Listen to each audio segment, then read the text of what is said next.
Hermanos míos, Dios les bendiga. En esta hora yo quisiera compartir una palabra muy hermosa que tiene que ver con nuestra relación en nuestra vida de iglesia. Cómo nos relacionamos, cómo enfrentamos las diferentes situaciones y circunstancias que se viven dentro del contexto de la vida de la iglesia. La iglesia está compuesta por personas, la iglesia está compuesta por familias, y por supuesto que en este desarrollo, en este quehacer de la vida de la iglesia, muchas veces suceden situaciones las cuales nosotros como hijos de Dios tenemos que enfrentarla de la manera más sabia, más sobria, de la manera más amorosa posible y por supuesto enmarcado siempre en la palabra del Señor. La palabra de Dios es quien nos rige, la palabra de Dios conduce nuestra vida y debe ser, como siempre lo hemos dicho, la palabra de Dios nuestra norma de conducta y de fe.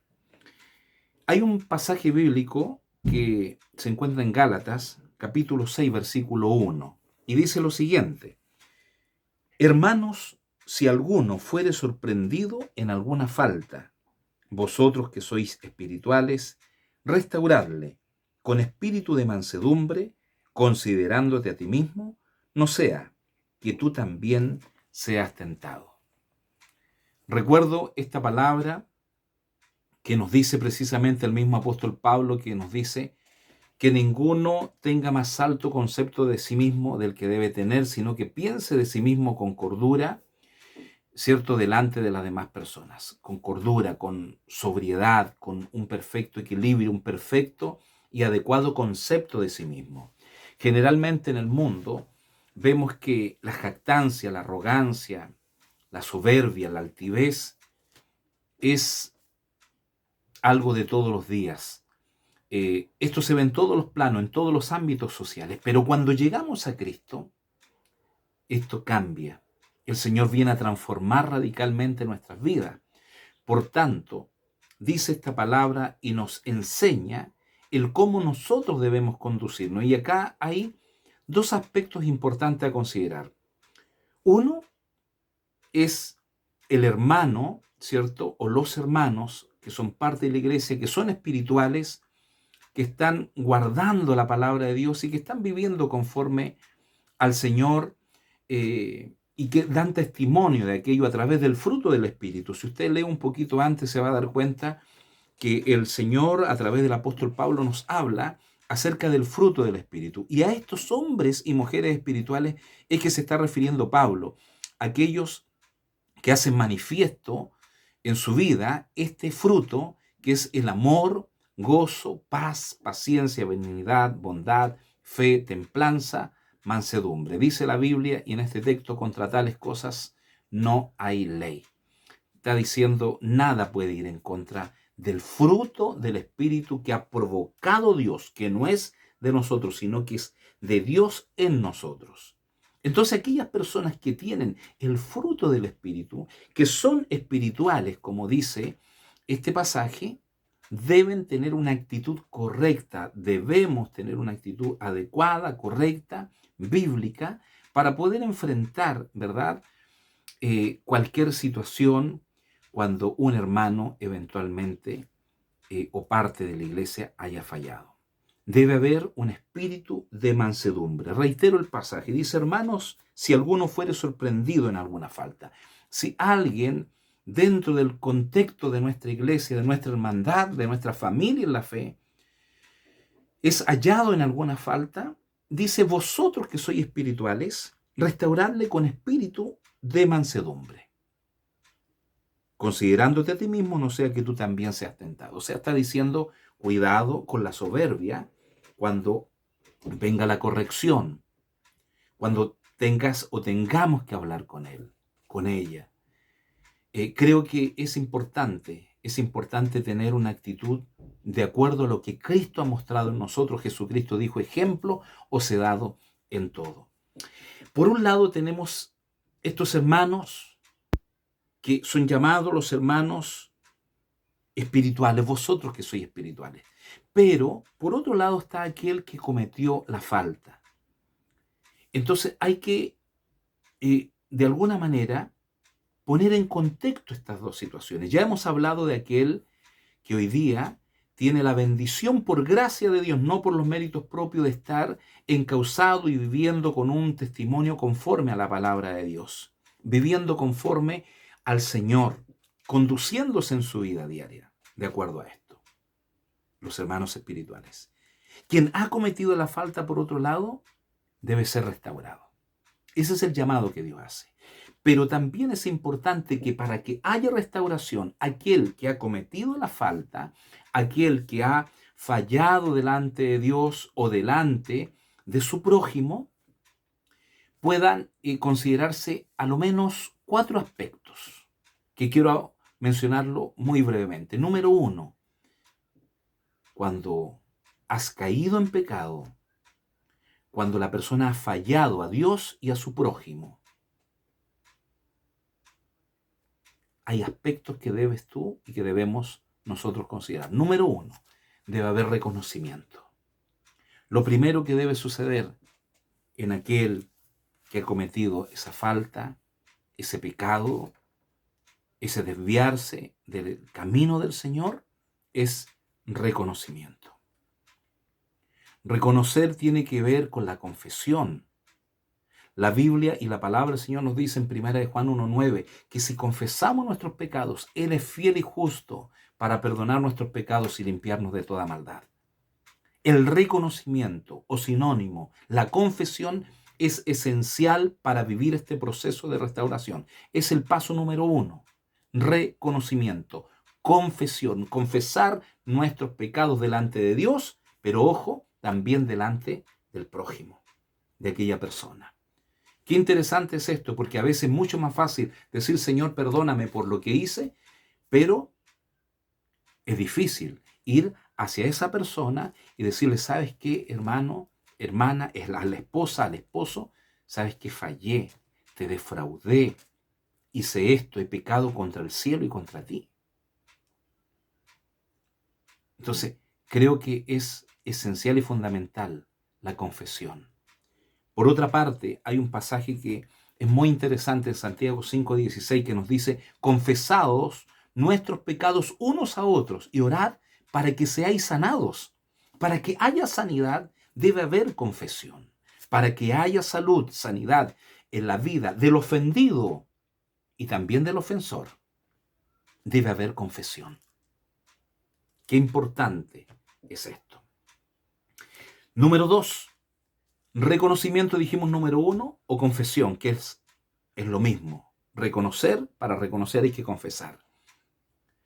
Número 2, arrepentimiento. Después del reconocimiento, después de la confesión, tiene que haber un arrepentimiento que, en palabras simples, es cambiar nuestra manera de pensar para cambiar nuestra manera de vivir. Es un vuelco, es un cambio radical en 180 grados. Es un cambio de dirección. No es solamente un sentimiento de culpa el arrepentimiento. El arrepentimiento tiene que ver con un cambio de conducta, con un cambio de vida, con un cambio de dirección. Eso es lo que se requiere. Arrepentimiento genuino, sincero.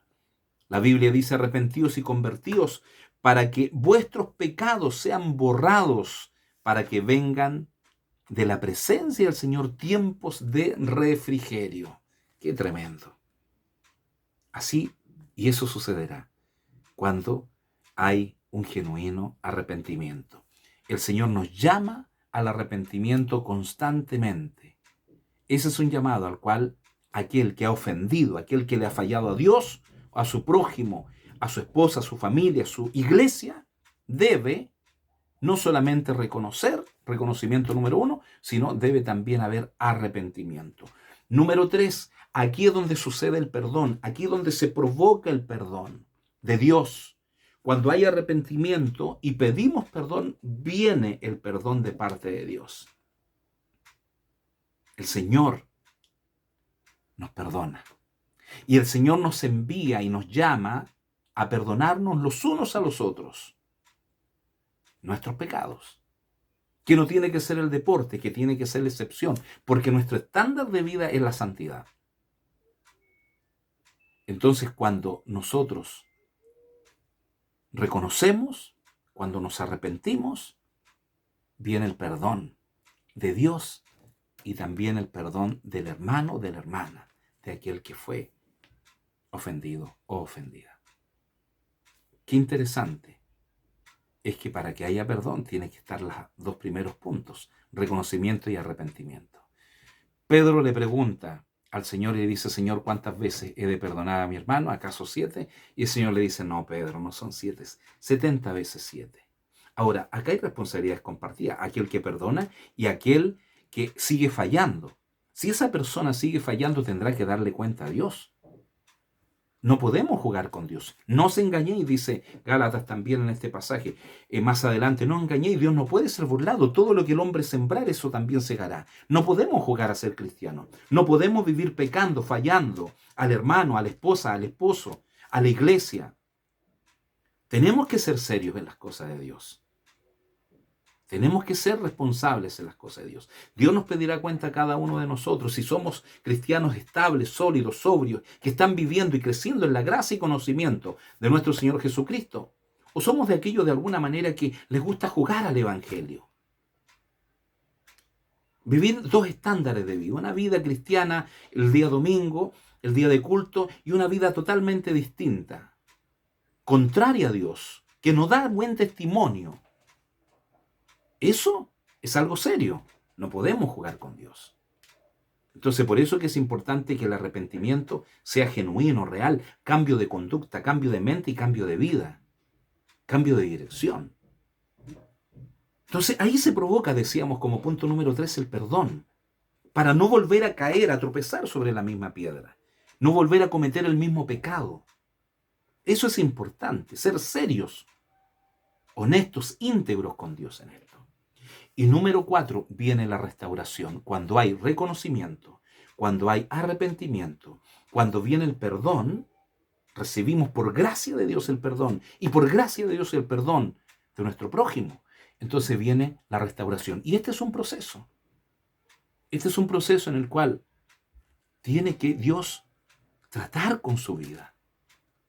Y si había algún líder que predicaba, que evangelizaba, que lideraba, y por alguna razón fue hallado en falta, no puede al otro día estar predicando como si nada ha pasado. Tiene que ponerse en las manos de Dios. Estamos hablando falta a la moral, a la integridad de su vida, a su conducta. Tiene que cesar para que Dios trate su Espíritu Santo, y tiene que permitir que su liderazgo pueda establecer las normas de disciplina dentro de la iglesia. El ser un hijo de Dios, un siervo de Dios, un ministro de Dios es algo serio y debemos tomarlo de esa forma. Espero que esta palabra pueda ser de bendición, porque Dios quiere restaurar a toda persona, levantarla. Pero no decir, bueno, aquí no ha pasado nada, bueno, nos levantamos, pero permitimos que el Espíritu Santo trate nuestras vidas. La vida de aquel que no ha procedido bien, la vida de aquel que ha fallado, que ha murmurado, que aquella persona que hace o provoca disensión dentro de la iglesia. Tiene que haber armonía dentro de la obra de Dios. Tiene que haber integridad, tiene que haber ser consecuentes con lo que predicamos, con lo que anunciamos en nuestra vida diaria. Entonces, es importante la restauración. Y Dios nos dice que la restauración es parte de la vida de la iglesia. Por tanto, tengamos esa actitud. Siempre una actitud benevolente, que el fruto del Espíritu pueda aflorar en nosotros y no ser viscerales en actuar, en responder, en tratar una situación, sino que el fruto del Espíritu se haga manifiesto en nuestras vidas. En todo momento, en todo tiempo, somos una familia.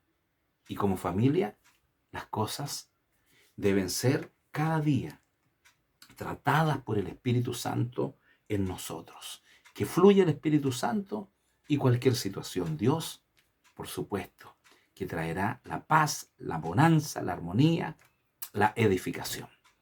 Dios les bendiga y que estos 4 aspectos, reconocimiento, arrepentimiento, perdón y finalmente restauración, sea lo que nosotros podamos experimentar.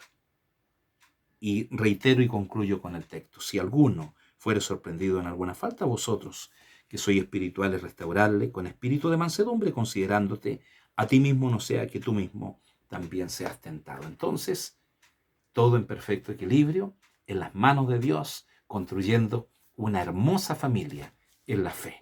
Dios les bendiga.